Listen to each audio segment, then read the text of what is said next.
We are live. This is the real game one of 20R Seb and Julio. It is the previous one that I just streamed was a warm-up game because they didn't choose civilizations according to the rules. It was also a warm-up stream where my display was all messed up. But as you can see, they now correctly chose the civilizations. And wait, there's still Macedonian versus Macedonian. Well, they talked about it with the judge in the chat. And I guess they decided to mirror Macedonians again. Alright, so maybe this is game 2. But in any case, the stream is definitely fixed. And while we watch Julio develop here, let me figure out the link and I will paste it. I will paste it in Discord and maybe we'll get a few followers.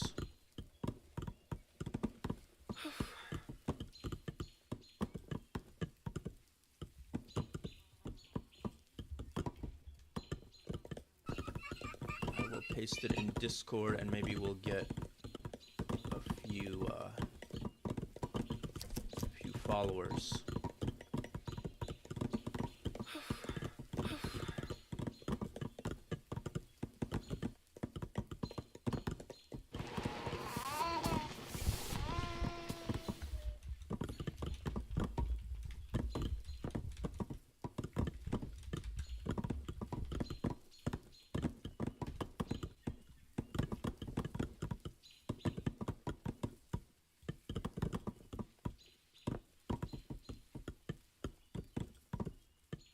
Alright, so let's first look at Julio.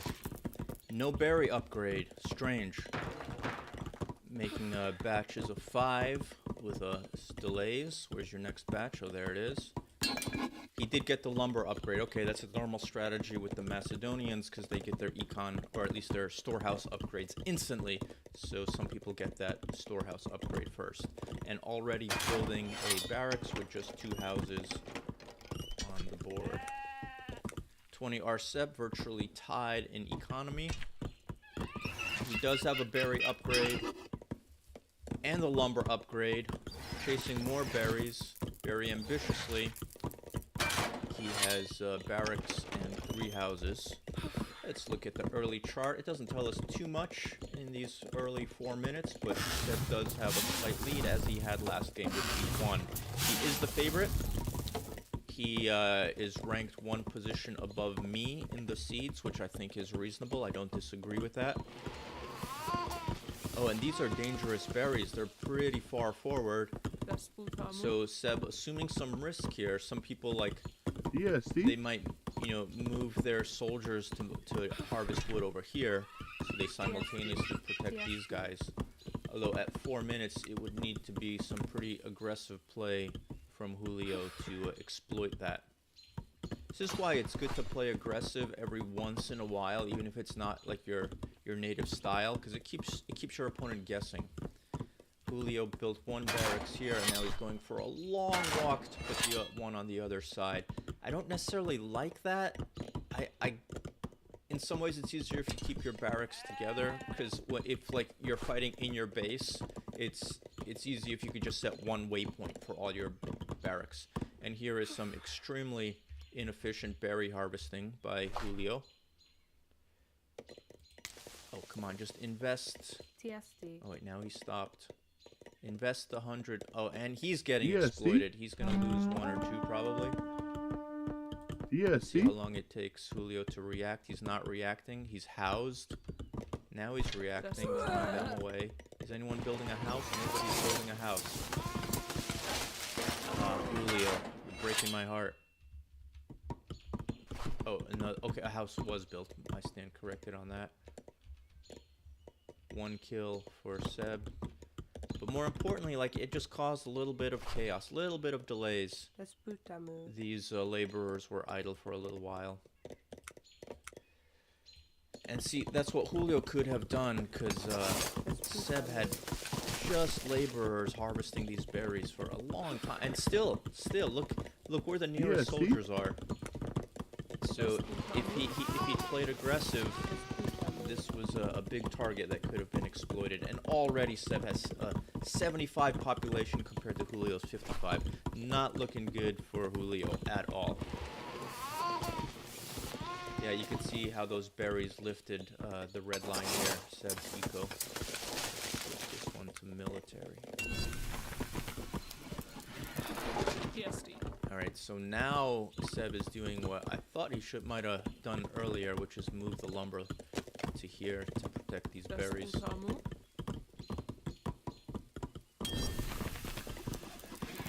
One watching. Alright, thank you for tuning in.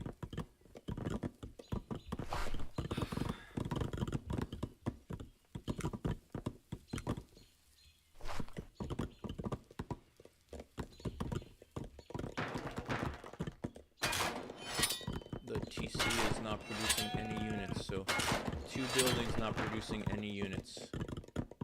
Now they're producing, but not good, not good. Idle time.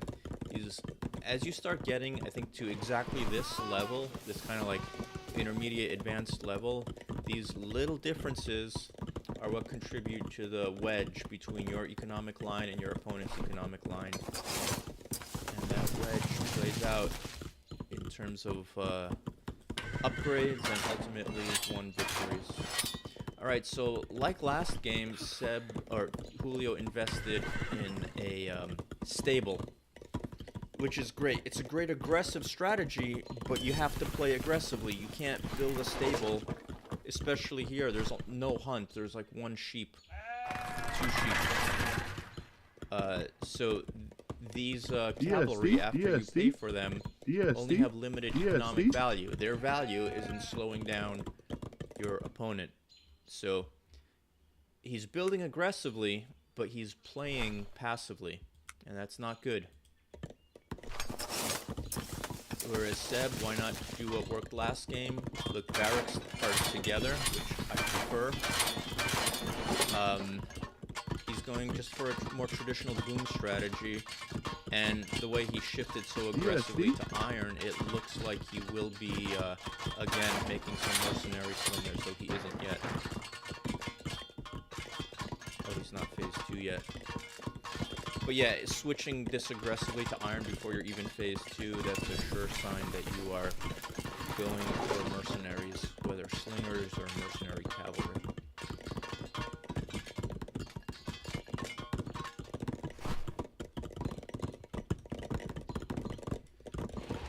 Check out my stream.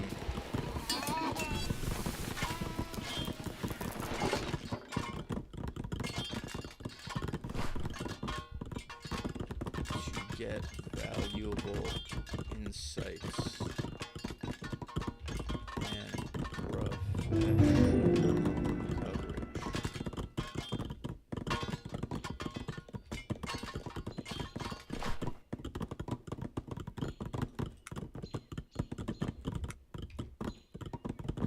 Ugh, not looking good. That for 9 minutes into the game, that's a big economic gap. And Seb is pursuing a coherent strategy. Look at all these slingers coming out. One thing that he can improve on compared to last game is the smith upgrades. Like, they were ready to be made, and he didn't make them. He engaged Julio before they were made. But no big deal. So I'm sure these guys are going to run straight over here and start harassing. It's the same strategy that was pursued last game. Alright, and like last game, Julio has some cavalry. This time he has about 10, 9 to be precise, not 20. Good weapon against those mercenary slingers, but if there is 20 of those slingers coming, that's a tall order even for non-cav. Some more cav coming out.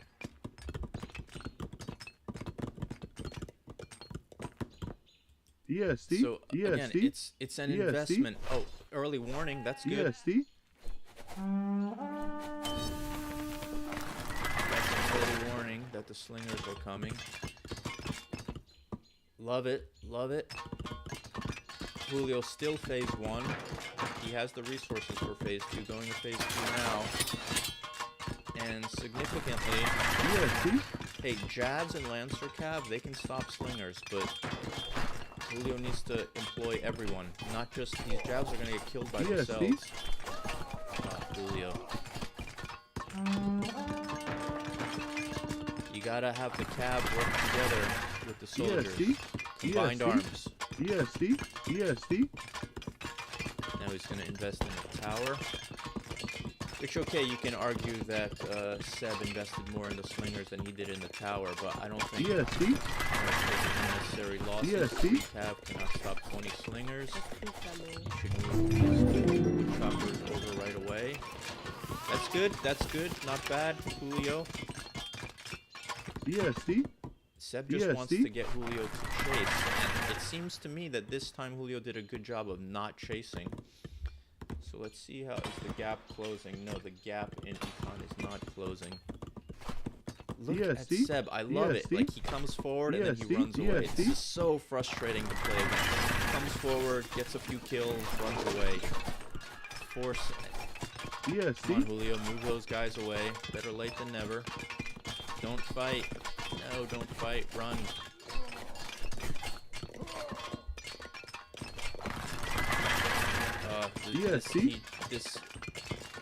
This cab just has... This stable just has a bad waypoint. They just keep coming out and dying. Now, Julio is forced to come out with a serious force, but it's not going to be enough.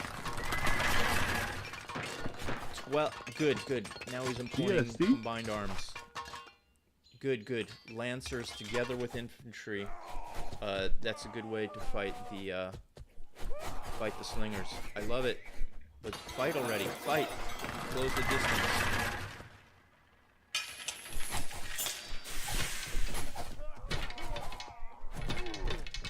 See, with the cavalry on the ground, that was a lot harder. He couldn't do the hit and run. What he did instead was send everybody, and I like it. I think he sensed that he was ahead. The spears will take a while to get here, but good strategy, good play. I think it's almost GG. You see it in the population: 144 for Julio, 185 for Seb, and both charts are telling the same story. So maybe a good reaction from Julio, if not late. He should have reacted earlier to the harassment. He should have recognized it as harassment. Bad employment of troops. He always takes casualties, like, before the big engagement starts. And now he doesn't have enough soldiers for the big engagement. Good employment of cavalry, but too little too late. The cavalry should go after the jabs and slingers, not after the spears, and they're all dead. GG. Julio, if you build a stable early, you gotta make it count. You need to use it to slow... Unless there's a ton of hunts, you need to use it to slow down your opponent. Because you're falling behind economically. You can't build aggressive and play passive. If you're building aggressive units and aggressive buildings to produce those units, you have to make them count. That's what makes a difference in these sort of... Well, a lot of things make the difference at this level. Alright, GG. Decisive win for 20 RSEB.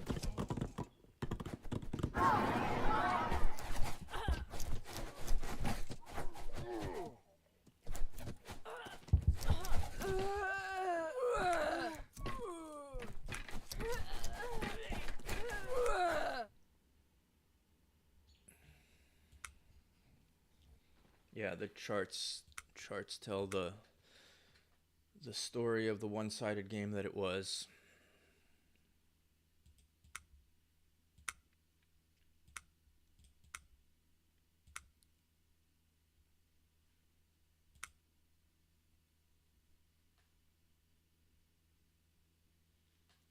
Are they going to play a third game? Let's see what's going on in Discord.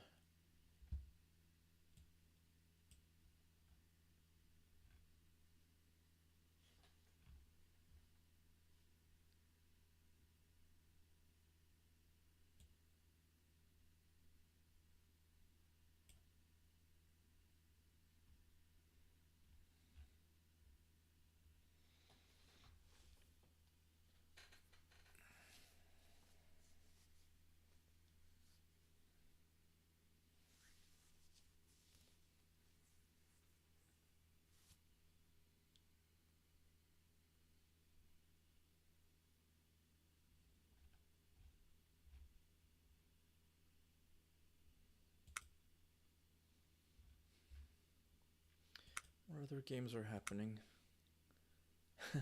TG with lag made with love. Some strong players here. Atrik, Tatiana, Aslan, Rolls, Arpad, who's getting better and better. Borg is in the house.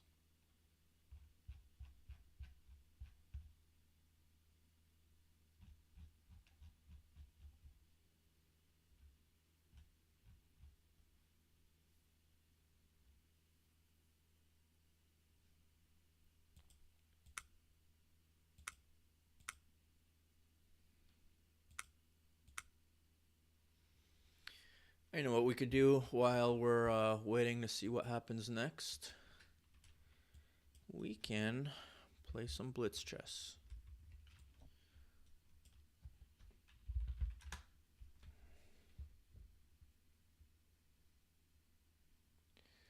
Let's go with 5-0.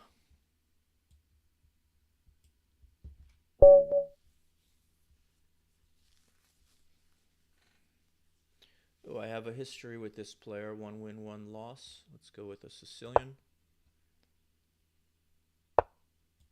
Alright, that is considered a early King's Gambit and not a very good one because of this move. It's not like he lost, but this is considered better for black.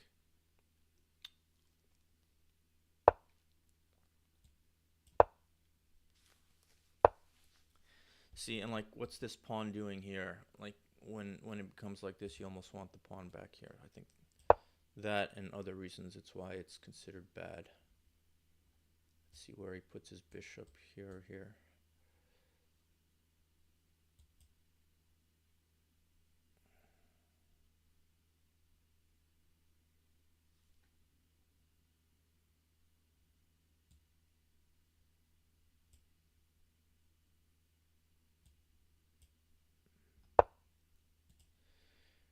Alright, he put his bishop there, pressuring my f5 square. So a mistake right here is for me to put my bishop there, because then he does the thing where he takes, I recapture, he checks, and then takes my bishop with his queen. So that's a normal move, and I think my bishop might have to go there so that I'm not vulnerable to that sack.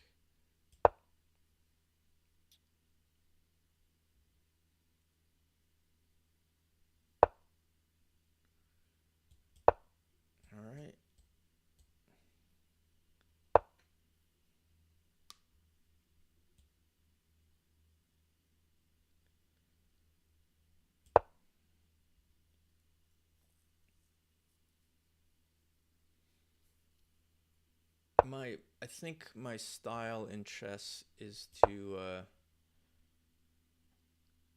get small advantages. Alright, so he's going to rush with the pawns. Hopefully that results in exposed king. I kind of want to go here so that my bishop has somewhere to hide, but I don't think I need to. I also want to eliminate his bishop, which I can almost do with this move. Well, I actually think I can already do it.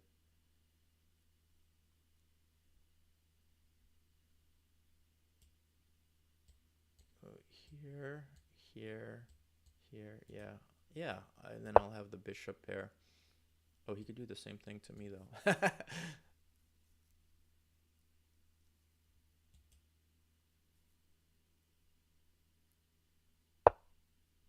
Okay.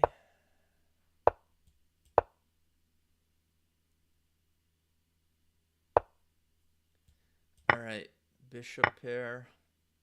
And then I'll give my own bishop a hiding square so that he can't do the same thing to me. Alright, I like it.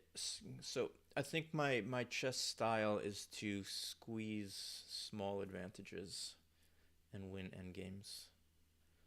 Although I do play the King's Gambit, which is kind of a flashy opening, but even there I try to use the flash to get a small advantage and then squeeze. They say chess has 3 phases. First, when you're trying to get an advantage, then when you think you have an advantage, and the third phase is when you know you're going to lose. Unfortunately, that's how it's gone for me. many times. But let's hope for the best, and probably I need to talk a little bit less because I'm not used to talking and playing. That seems like a good square. He might go here. 2 bishop, yeah.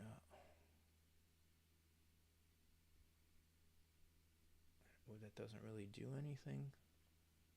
I don't know what to play.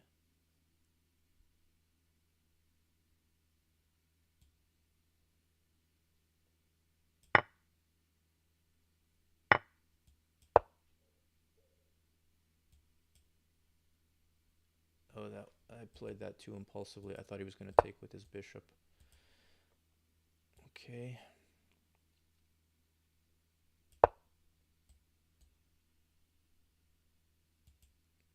No game 3. I think that might be it.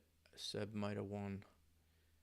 Julio either they did play 3. No, it said game 2 in the title. Maybe Julio tapped out. All right, what's he doing?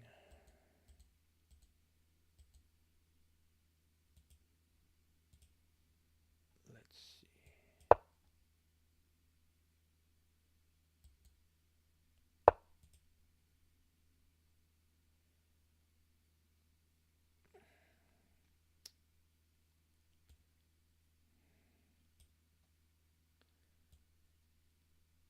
I like that.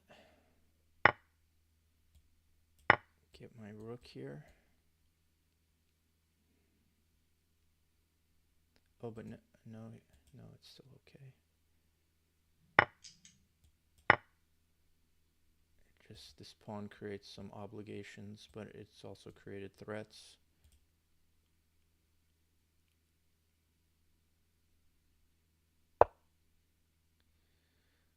Alright, we have a pin knight, 2 attackers here, and a hanging pawn. I like this, and I need to play faster.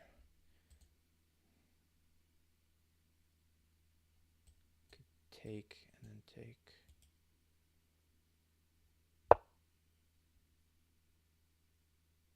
Alright, let's give up the bishop pair, but win a pawn.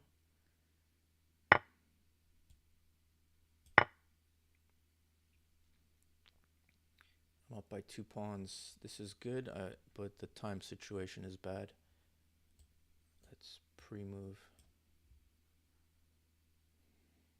Opposite color bishops, a little bit drawish. Alright, what do we want?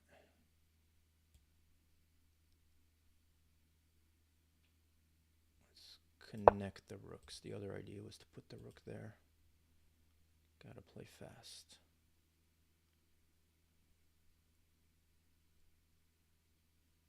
And I love that my bishop is guarding the promotion square.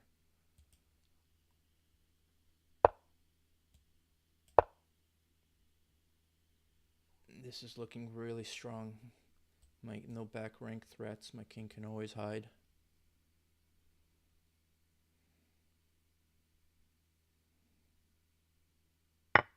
Yes. Okay, no longer guarding the promotion square, but that is just super solid. So probably I'll do something like that.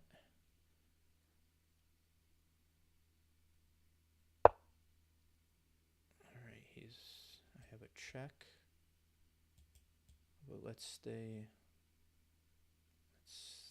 here.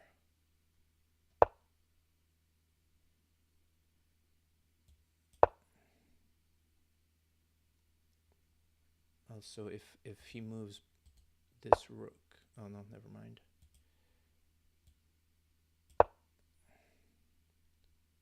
He should not take. Actually, there's some ninja stuff. He takes here, I take here. Creates a dilemma for him. I think it's winning. Alright, won a piece there. 30 seconds. I should be able to convert this.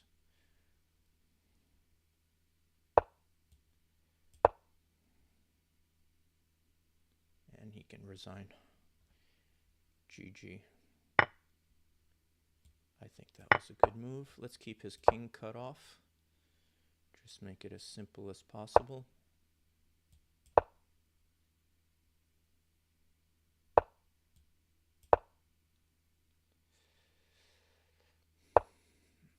All right.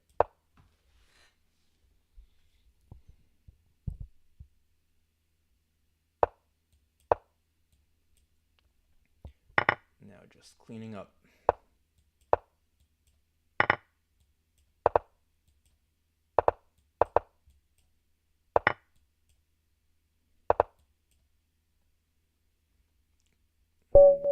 Yes. All right, so I don't think there'll be another game. Tortita de Sniper. So let's call that a stream. Hope you enjoyed it. Have a good rest of your day.